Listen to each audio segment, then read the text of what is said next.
Hello प्यारे बच्चों, कैसे हैं आप सभी। बहुत बहुत स्वागत है आप सभी का आज की इस स्पेशल वीडियो में। उम्मीद है कि आप सभी बच्चे एकदम बढ़िया होंगे, स्वस्थ होंगे और तंदुरुस्त होंगे और अपनी पढ़ाई को अच्छे तरीके से आगे बढ़ा रहे होंगे। तो बच्चों, आज की इस वीडियो में मैं एक बहुत ही खास बात पे बात करने आया हूँ। सामाजिक विज्ञान यानी कि सोशल साइंस हम लोग कैसे पढ़ें।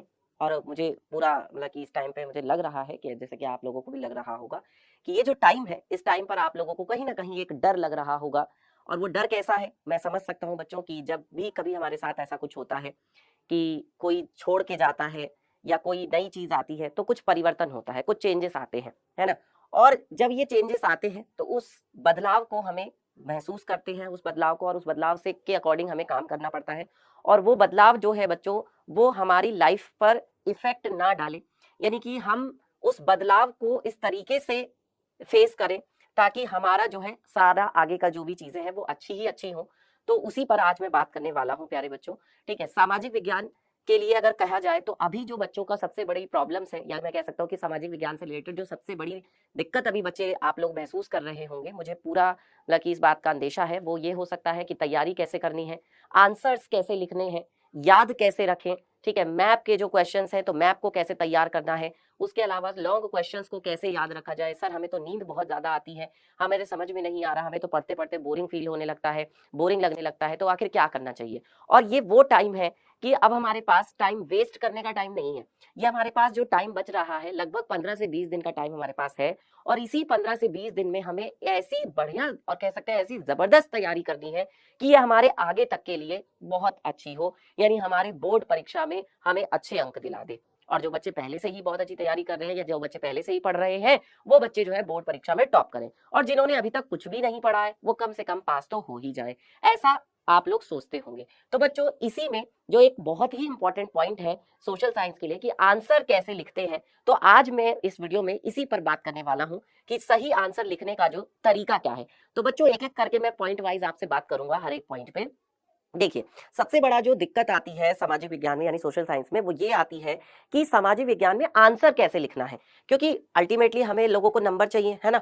और नंबर कहाँ से मिलेंगे, जब हम आंसर सही लिखेंगे, जब हम आंसर इफेक्टिवली लिखेंगे, यानी एक इफेक्टिव आंसर लिखेंगे, तब हमें अच्छे नंबर मिलेंगे। और जब अच्छे नंबर मिलेंगे तो ऑब्वियस सी बात है कि हम बोर्ड परीक्षा में टॉप कर जाएंगे। तो बच्चों, आज मैं आपसे यही सारी बातें करने वाला हूं कि एक अच्छा आंसर कैसे लिखें और एक बढ़िया तरीके से कैसे लिखें बोर्ड में, ताकि हम लोग अच्छा स्कोर कर सकें। और जिन बच्चों ने बोर्ड परीक्षा में टॉप करने का सपना देखा है, वो बच्चे बोर्ड परीक्षा में टॉप कर सकें। तो चलिए उस पर बात करते हैं। बेटा, सबसे पहले आपको जो क्वेश्चन पेपर जब आपके सामने आता है, तो आप सबको पता है कि आपको 3 घंटे 15 मिनट का समय मिलता है। 3 घंटे और 15 मिनट का आपको समय मिलता है। अब ये जो आपको 15 मिनट एक्स्ट्रा मिलते हैं, तो ये 15 मिनट आपको क्वेश्चन पेपर पढ़ने के लिए दिए जाते हैं। और हर एक बोर्ड में ऐसा लगभग होता ही है। तो बच्चों, ये जो 15 मिनट दिए जाते हैं, ये एक तरह से एनालिसिस के लिए दिए जाते हैं कि आपको ये समझना होता है कि क्वेश्चन कितने नंबर में दिया है, क्वेश्चन का पता लगाना, यानी कि क्वेश्चन जो है वो किस चैप्टर से पूछा गया है, किस टॉपिक से पूछा गया है। और जब हमें ये चैप्टर पता लगा ले, जब हम टॉपिक का पता लगा ले, तो एक एक करके चीजों को फिर हम रिकॉल करें, यानी याद रखें कि भाई अगर आपको पहले मतलब कि भारत में राष्ट्रवाद से अगर क्वेश्चन पूछा गया है, तो भारत में राष्ट्रवाद जो पूरा चैप्टर है उसमें कौन कौन से टॉपिक है, फिर किस टॉपिक से जो है ये पूछा गया, असहयोग आंदोलन से पूछा गया है, रोलेट एक्ट से पूछा गया है, किस टॉपिक से पूछा गया है। तो ये आपको बहुत ध्यान रखना बहुत ज्यादा जरूरी है। उसके बाद बेटा अगला पॉइंट आता है हेडिंग बनाकर आंसर लिखे। तो एक एक करके मैं आपको बताता हूँ। जैसे मान लीजिए मैं आपको एक क्वेश्चन दिखाता हूँ कि इस क्वेश्चन को आपको लिखना कैसे है, तो आप जरा समझने की कोशिश करना बच्चों। देखिए, जैसे अगर आपको एक क्वेश्चन दे दिया जाता है, ये एक इंपॉर्टेंट क्वेश्चंस में से एक है कि भाई गांधी जी ने असहयोग आंदोलन जो है उसको वापस लेने का फैसला क्यों किया था। तो अगर ये क्वेश्चन आ जाता है तो आपका पहला काम क्या होगा, पहला काम आपका हो गया कि क्वेश्चन कितने नंबर में दिया गया है इसका पता लगाना। जैसे अगर आपको 2 नंबर का क्वेश्चन दिया गया है तो आप 2 नंबर के हिसाब से लिखिए। अगर आपको 3 नंबर का सवाल दिया गया है तो आप 3 नंबर के हिसाब से लिखिए। अगर आपको 4 या 5 नंबर का सवाल दिया गया है तो आपको उसके हिसाब से लिखना है। जैसे अगर क्वेश्चन ये दिया जाता है कि गांधी जी ने असहयोग आंदोलन कब शुरू किया, तो ये बहुत छोटा सा क्वेश्चन है, शॉर्ट क्वेश्चन है, तो इसमें आप सिर्फ इतना लिखेंगे कि गांधी जी ने यह आंदोलन जो है 1920 में शुरू किया था। सिंपल सा लिखेंगे। क्या लिखेंगे कि गांधी जी ने यह आंदोलन जो है कब शुरू किया था, 1920 में शुरू किया था। कौन सा आंदोलन, असहयोग आंदोलन। ठीक है। अब अगर बच्चों मैं इस पर बात करूं असहयोग आंदोलन की, तो देखिए असहयोग आंदोलन जो है उसके अंदर बहुत डीप भी जा सकते हैं वैसे तो, लेकिन बहुत ज्यादा डीप जाने की जरूरत नहीं, क्योंकि आपसे सिर्फ ये पूछा गया कि असहयोग आंदोलन जो है कब और किसने शुरू किया था। तो आप सिंपल ये लिख देंगे कि असहयोग आंदोलन जो है 1920 में गांधी जी के द्वारा शुरू किया गया था। अगर मान लीजिए बेटा यही क्वेश्चन ऐसे पूछा जाता है कि असहयोग आंदोलन के बारे में थोड़ा सा विस्तार से बताइए कि किसने शुरू किया था, है ना, और फिर उसमें कब शुरू किया गया था, कौन कौन किस किसने पार्टिसिपेट किया था, मतलब किस किसने भाग लिया था, असहयोग आंदोलन क्यों शुरू किया गया था, असहयोग आंदोलन को क्यों रोक दिया गया था, किसके द्वारा रोक दिया गया था। अच्छा, यहाँ पर जैसे क्वेश्चन में आपको दिखाई दे रहा है कि गांधी जी ने असहयोग आंदोलन को वापस लेने का फैसला क्यों किया था, मान लीजिए यही सवाल पूछा जाता है तो पहले अब ये एक लॉन्ग क्वेश्चन हो जाता है, तो इसमें बच्चों आपको पूरा का पूरा क्वेश्चन को बड़े अच्छे तरीके से ढंग से लिखना होगा। हेडिंग बना बना के लिखेंगे, एक heading wise to the point लिखेंगे, कोई फालतू की बात नहीं लिखेंगे। तो कैसे लिखना है बच्चों, ध्यान दीजिए। सबसे पहले आप लिखेंगे कि भाई यह जो आंदोलन है 1920 में शुरू किया गया था। अब ये क्यों किया गया था, तो देखिए ऐसा था कि हमारा जो है देश बहुत बड़ा देश, ठीक है। अब यहाँ पर करोड़ों लोग थे, हमारे देश की जनता तो करोड़ों में थी, ठीक है, और कुछ लोग थे जो कह सकते हैं अंग्रेज थे, वो लाख की संख्या में थे, लाख, है ना। जो अंग्रेज थे, अंग्रेज जो थे वो लाखों की संख्या में थे, और कुछ जो हमारी देश की जनता थी वो करोड़ों की संख्या में थी।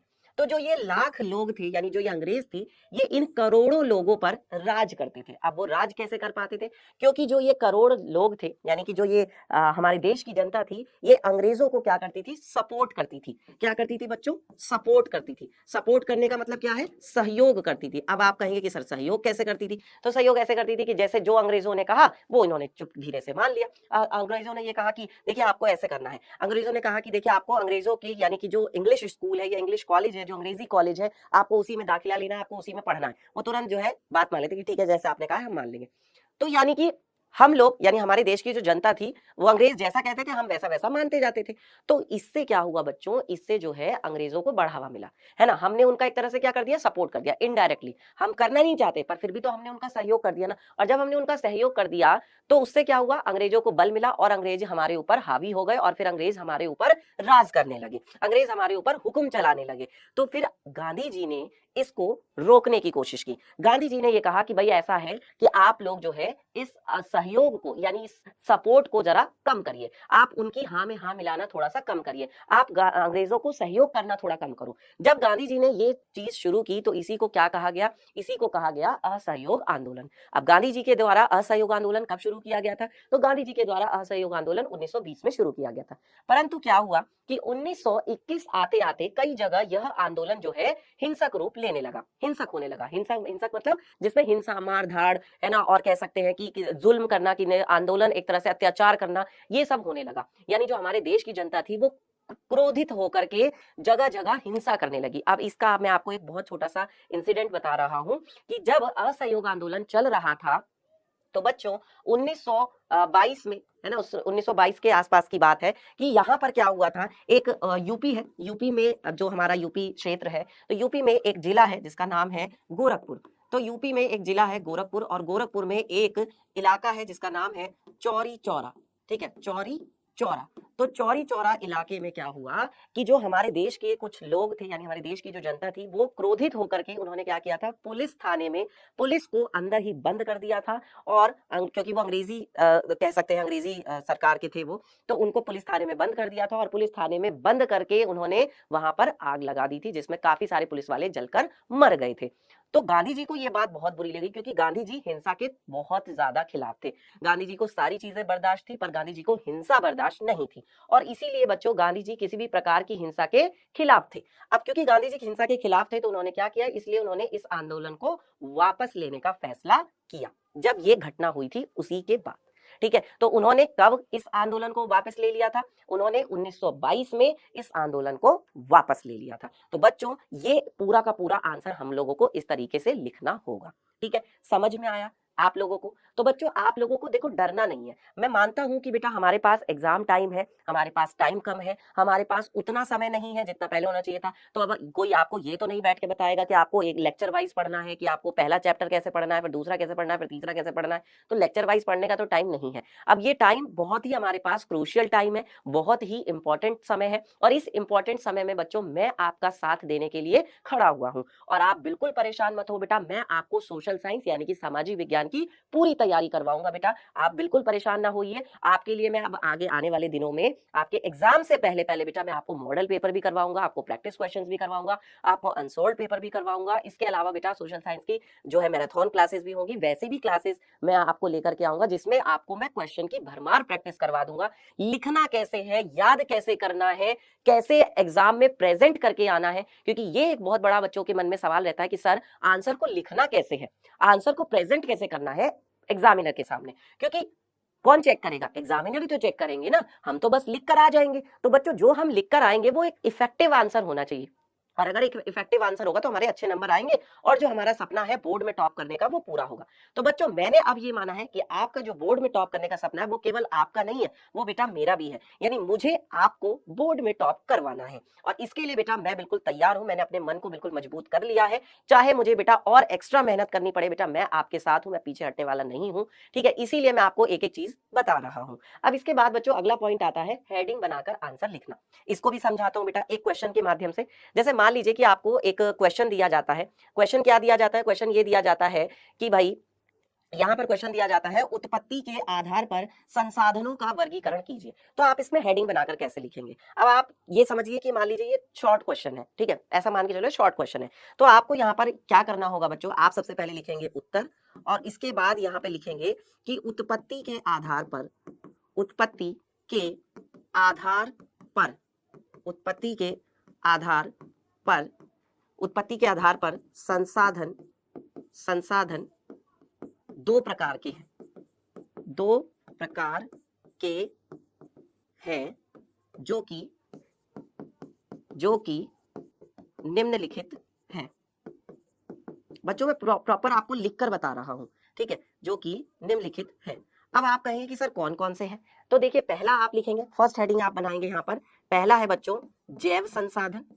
पहला आप क्या लिखेंगे, जैव संसाधन। और जब आपने बच्चों ये हेडिंग बनाई ना, तो इस हेडिंग को बच्चों आप क्या कर दीजिए, अंडरलाइन कर दीजिए। जैव संसाधन ये हो गया आपका फर्स्ट जैव संसाधन, ये पहला हो गया, ठीक है।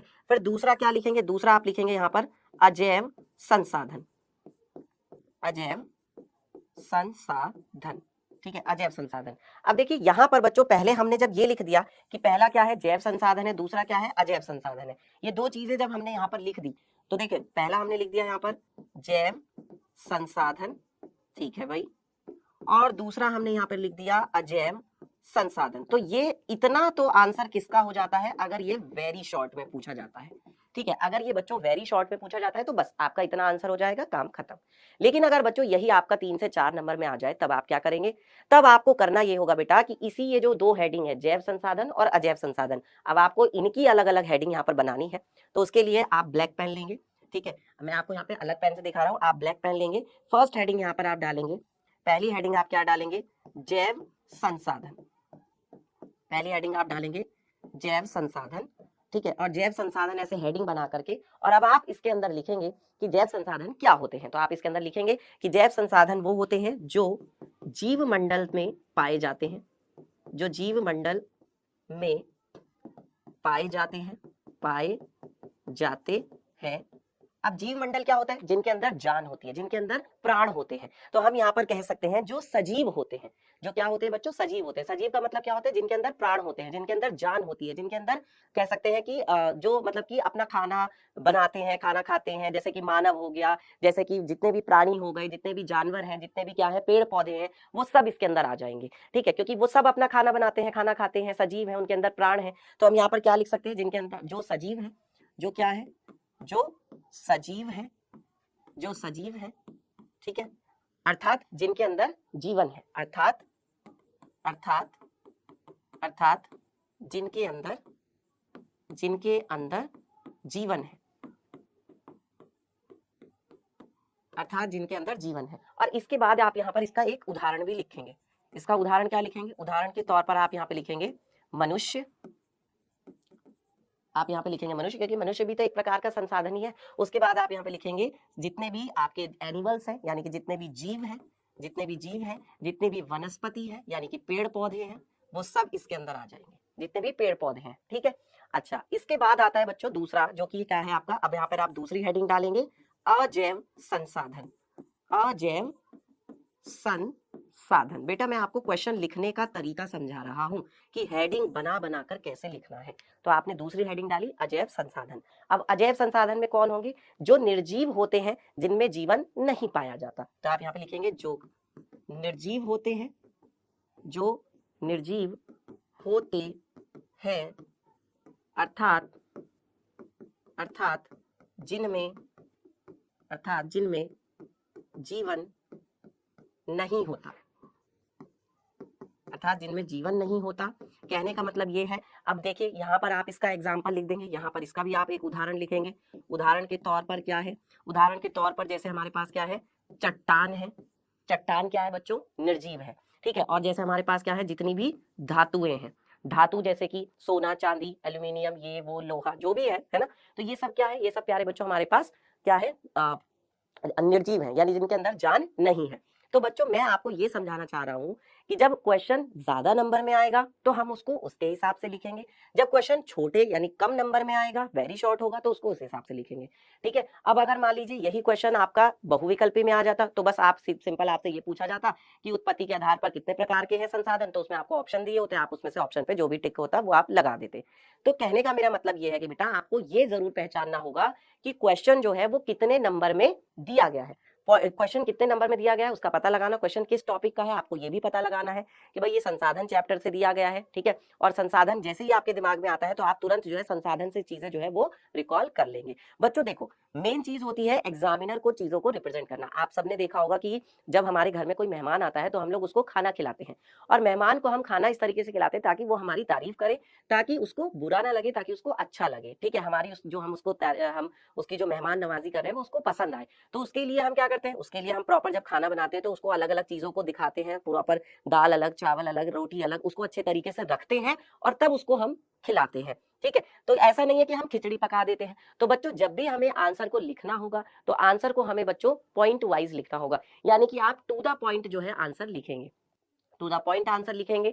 इसके बाद बच्चों बात ध्यान रखनी है कि पॉइंट्स में या पैराग्राफ में। तो देखिए मैं आपको यहाँ पर ये सजेस्ट करूंगा कि आप ना पॉइंट वाइज लिखने, मतलब कि पैराग्राफ लिखने की बजाय पॉइंट वाइज आंसर को लिखें। ठीक है। जैसे बच्चे क्या करते हैं, बच्चे ना पूरी कहानी लिखना शुरू कर देते हैं। बच्चों ने यहाँ से उत्तर लिखना शुरू किया और उत्तर लिखते लिखते उन्होंने जो है पूरा यहाँ से इस तरीके से वो लिखते गए, पूरा एक जैसे पैराग्राफ लिखते हैं, एक है ना गद्यांश की तरह पूरा उन्होंने जो है लिख दिया, जैसे वो लेटर लिख रहे हो। इस तरीके से बेटा आंसर नहीं लिखना है। अगर एक बच्चा इस तरीके से आंसर लिखेगा तो वो तो एग्जामिनर को ये बताना चाह रहा है ना कि साहब जी, अब आप मास्टर जी आप खुद ही देख लीजिए कि कौन सा आंसर है, कहाँ पे कौन सा मेन पॉइंट है, वो आप खुद सर्च कर लो। तो बेटा एग्जामिनर के पास इतना टाइम नहीं होता है कि वो आपके आंसर में चीजों को ढूंढेगा कि भाई असहयोग आंदोलन कब शुरू किया गया था, किसने शुरू किया था, वो इतना ढूंढेगा नहीं बैठ के। तो बच्चों वो आपको खुद उसको दिखाना पड़ेगा, चीजों को बेटा दिखाना पड़ता है। जो हम लिख रहे हैं, जो हम कर रहे हैं, वो चीजों को बच्चों दिखाना पड़ता है। तो यहाँ पर आपको क्या करना चाहिए, यहाँ पर आपको बेटा आंसर को क्या करना है, पॉइंट वाइज लिखना है। पॉइंट वाइज कैसे? जैसे आपने पहला ही पॉइंट बना के लिखा कि असहयोग आंदोलन जो है वो गांधी जी के द्वारा शुरू किया गया था। पहली लाइन आपने लिख दी, असहयोग आंदोलन किसके द्वारा शुरू किया था वो लिख दिया आपने। फिर दूसरा लिखेंगे कि असहयोग आंदोलन जो है वो 1920 में शुरू किया गया था। ठीक है। ये उसके बाद अगला पॉइंट लिखेंगे इस तरीके से। तो अगर बच्चों आप पॉइंट वाइज आंसर लिखेंगे ना तो वो ज्यादा बेटर होगा। ठीक है। अच्छा, अगला पॉइंट देखते हैं इसके बाद क्या है। नेक्स्ट पॉइंट क्या है बच्चों? नेक्स्ट पॉइंट है कि लिख लिख कर प्रैक्टिस करना। बच्चे क्या करते हैं, रटने की कोशिश करते हैं। और जब बच्चे रटने की ज्यादा कोशिश करते हैं, जैसे बच्चों मैं अगर अपनी बात बताऊं, जब मैं क्लास 10th में था, क्योंकि 10th तक ही सोशल साइंस थी, 10th के बाद मैंने 11th में मैंने सोशल साइंस तो लिया नहीं था, मेरे पास तो साइंस साइड था, फिजिक्स केमिस्ट्री मैथ्स था, है ना। तो बेटा 10th तक ही सोशल साइंस थी मेरे पास। लेकिन 10th तक जब मैंने सोशल साइंस पढ़ी थी तो मैंने हर एक आंसर को, चाहे वो शॉर्ट क्वेश्चन होता था चाहे वो लॉन्ग क्वेश्चन होता था, तो मैं उसकी जो मेन पॉइंट्स होते थे मैं उसको जॉट डाउन कर लेता था, यानी मैं उनको लिख लेता था। तो वही चीज मैं आपको भी सलाह दूंगा बेटा कि आपको ना जो मेन पॉइंट है उन मेन पॉइंट्स को क्या करना है, निकालना है। जब आप पढ़ रहे हैं, चाहे आप शॉर्ट नोट से पढ़ रहे हैं, चाहे आप वन शॉट लेक्चर से पढ़ रहे हैं, चाहे आप अपने बनाए हुए नोट से पढ़ रहे हैं, तो आपको क्या करना है, आपको ना जो मेन पॉइंट्स है, यानी जिसे हम कह सकते हैं बच्चों कीवर्ड्स, तो आपको कीवर्ड्स को क्या करना है, आपको कीवर्ड्स को ना निकाल लेना है, कीवर्ड्स को ढूंढना है जिससे आप उन क्वेश्चंस को याद रख सकते हैं। जैसे अगर आपको कोई एक वर्ड बता दे तो आप क्या कहते हो, आप एग्जाम में जाते हो, आप किसी से आंसर पूछते हो, आपको ये बताओ भाई एक वर्ड बता दे बस मैं पूरा आंसर लिख दूंगा। तो कहने का मतलब ये है कि वो कीवर्ड्स आपको बेटा खुद छांटने हैं, वो कीवर्ड्स मैंने भी बनाए हैं बेटा, और वो कीवर्ड्स जो होते हैं वो आपको हेल्प करते हैं आंसर लिखने में। तो कीवर्ड्स छांटिए और कीवर्ड्स को बेटा लिख लिख कर प्रैक्टिस करिए, हेडिंग बनाकर आंसर लिखना है, लिख लिख कर प्रैक्टिस करनी है। लॉन्ग क्वेश्चन में कम से कम बेटा 6 से 7 पॉइंट लिखने हैं। अब लॉन्ग क्वेश्चन लिखने का तरीका बताता हूँ। देखो, जब तुमने ये पता कर लिया कि तुम्हें लॉन्ग क्वेश्चन दिया गया है तो तुम क्या करोगे, और तुम्हें क्या करने हैं, 6 से 7 पॉइंट लिखने हैं। जैसे मान लीजिए कि आपको कोई भी क्वेश्चन दिया जाता है, उसका रीजन पूछा जाता है, कोई मान लीजिए कोई आपको आंदोलन के बारे में कहा जाता है, तो आपने क्या किया, आपने बेटा एक फ्लो चार्ट बना लिया।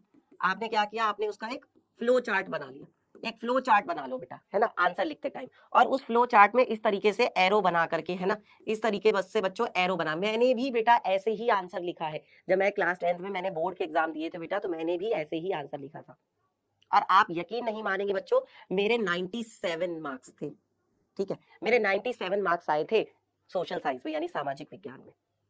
समझ सकते हैं आप, ये कितनी बड़ी बात है। तो इसीलिए बच्चों मैं आपसे कह रहा हूं कि आपको ना यहाँ पे पॉइंट्स बना लेने होंगे। ये हो जाएगा आपका पहला पॉइंट, ये हो जाएगा आपका सेकंड पॉइंट, ये हो जाएगा आपका थर्ड पॉइंट, ये हो जाएगी बेटा आपकी मेन हेडिंग। ये आपकी क्या हो जाएगी, मेन हेडिंग हो जाएगी। ठीक है, अब मेन हेडिंग के अंदर बच्चों ये आ जाएंगे जो आपके सब पॉइंट्स हैं, यानी इसके अंदर जो आपको अब लिखना है, तो उसके आपने क्या बना लिए, पॉइंट्स बना लिए। और बच्चों देखो ऐसा है कि आपको यहाँ पर 5-6 पॉइंट्स बना बना के लिखने हैं। ठीक है, एक पॉइंट्स आपने यहाँ पर बना लिया। तो जब आपने ये 5-6 पॉइंट्स बना लिए, फिर आप अगले पेज पर, यहाँ पर तो आप इसकी बस हेडिंग हेडिंग लिख देंगे। जैसे आपने अभी मैंने आपको संसाधन वाला बताया था, आपने यहाँ पे ऊपर हेडिंग डाली संसाधन। ठीक है, कैसे बता रहा हूँ मैं बच्चों, देखो मैं ऐसे बता रहा हूँ, आपने यहाँ पर हेडिंग डाली संसाधन, संसाधन आपने हेडिंग डाली। अब संसाधन के अंदर आप इस तरीके से 2 एरो बनाएंगे, एक इसके अंदर और एक इसके अंदर। आप क्या क्या लिखेंगे, इन दोनों के अंदर आप यहाँ पर लिख देंगे जैव, ठीक है, और आप यहाँ पे लिख देंगे अजैव संसाधन। जब ये लॉन्ग क्वेश्चन में आएगा तब आपको इस तरीके से करना है। संसाधन हो गया, जैव हो गया, अजैव हो गया। अब बच्चों आपको नेक्स्ट पेज पे आ जाना है। जब आप नेक्स्ट पेज पे आ जाएंगे तो नेक्स्ट पेज पर आप आने के बाद कैसे लिखेंगे, नेक्स्ट पेज पर आने के बाद आप यहाँ पर इस तरीके से लिखेंगे। देखिए, जब नेक्स्ट पेज पर आप आ जाएंगे तो नेक्स्ट पेज पर आप फिर से वही हेडिंग डालेंगे जैव संसाधन। ठीक है, और हेडिंग डाली आपने जैव संसाधन, और इसके अंदर आप जो भी पॉइंट है वो लिख देंगे। फिर आप अगली हेडिंग डालेंगे अजैव संसाधन, और इसके अंदर जो भी पॉइंट होगा वो आप पूरा का पूरा लिख देंगे। ठीक है, ये आपने हेडिंग डाली यहाँ पर, और इसके अंदर आप जो भी पॉइंट लिखना चाहें वो यहाँ पर आप लिख देंगे। तो मेरे कहने का मतलब ये है बच्चों कि जो आपने यहाँ पर जितने भी पॉइंट्स बताए हैं, उन सारे पॉइंट्स को आपको अलग अलग क्या करना है, डिफाइन करना है, बताना होगा। ठीक है, तो अगर आप ऐसे पॉइंट वाइज बना बना के लिखेंगे, और बच्चों देखो कोई भी कहानी नहीं लिखनी है। ठीक है, बहुत सारे बच्चे ना इधर उधर की कहानी लिखते हैं बना बना के, नहीं करना है ऐसा। इसीलिए मैंने आपको क्या बताया, मैंने आपको बताया कि आप ना कीवर्ड्स छांटिए। कीवर्ड्स जब आप छाटेंगे ना, तो आप कीवर्ड्स से आप जब आप आंसर लिखेंगे तो वो आपके लिए लिखना बेटर होगा। और ऐसे पॉइंट बना बना के लिखोगे तो ये बच्चों बहुत अच्छा तरीका होता है, इफेक्टिव तरीका होता है आंसर लिखने का। बाकी बच्चों मैं आपके साथ हूं, मैं आपको हर एक चीज बताऊंगा कि आपको आंसर कैसे लिखना है, कैसे नहीं लिखना है, कैसे याद करना है, लॉन्ग क्वेश्चंस को कैसे याद करना है। मेरी कोशिश होगी कि मैं आपकी ज्यादा से ज्यादा जो समस्याएं हैं, ज्यादा से ज्यादा जो आपकी प्रॉब्लम्स आ रही हैं सोशल साइंस में, उनको मैं बेटा दूर करने की पूरी पूरी कोशिश करूंगा। ठीक है, और बच्चों बस मैंने मन में ठान लिया है, और चूंकि मैंने मन में ठान लिया है तो मैं आपको करवा के ही रहूंगा। बेटा देखो, डरने से कभी कुछ नहीं होता है। किसी भी चीज का सामना जब हमें करना होता है तो डट कर करना होता है। जब हम किसी चीज का डट कर सामना करेंगे तो उससे हम जरूर सफल होंगे। बस इसी बात को बेटा आपको अपने दिमाग में रखना होगा। ठीक है, अब आज की ये जो वीडियो है बेटा, अगर आपको अच्छी लगी है तो बच्चों लाइक करिएगा, शेयर करिएगा अपने बाकी फ्रेंड्स के साथ में। और जब आप इसको मुझे बताएंगे कि हाँ जी सर, हमारी जो दिक्कतें हैं, हमारी जो परेशानियां हैं वो आपने समझी है, और अब जब आप इस चीज को समझ रहे हैं तो आप मुझे इस बात को बता भी सकते हैं, आप मुझे कमेंट करके भी बता सकते हैं। देखिए बच्चों, आपको अगर मैप की टेंशन हो रही है मत लो, मैं करवाऊंगा मैप भी। आपको क्वेश्चन प्रैक्टिस करने की दिक्कत हो रही है, आपको लग रहा है कि कौन करवाएगा भाई, हमारा तो कोई नहीं है अब, तो बेटा क्वेश्चन प्रैक्टिस भी मैं आपको करवाऊंगा। ठीक है, आपको मॉडल पेपर की भी प्रैक्टिस करवा दूंगा। इसके अलावा बच्चों मैं आपको यहाँ पर जो भी इंपॉर्टेंट क्वेश्चंस हैं, लिखना कैसे है, याद कैसे करना है, ठीक है, एग्जाम में कैसे लिख कर आना है, वो सब मैंने आपको अभी बताया भी है और आगे भी बताता रहूंगा। तो आप बिल्कुल टेंशन मत लेना बेटा, अमित सर आपके साथ है, आपको किसी भी चीज से डरने की जरूरत नहीं है। एंड लास्ट पॉइंट बेटा, आप क्या चाहते हैं कि आपको मैं क्या आगे की क्लास में किस पर टॉपिक पर मैं जो है वीडियो लेकर के आऊं, ये भी आप मुझे कमेंट करके बता सकते हैं। मैं मिलूंगा बच्चों आपसे अब क्लासेस में, तब तक अपना ध्यान रखिए, अच्छे से पढ़ते रहिए। Bye bye, take care.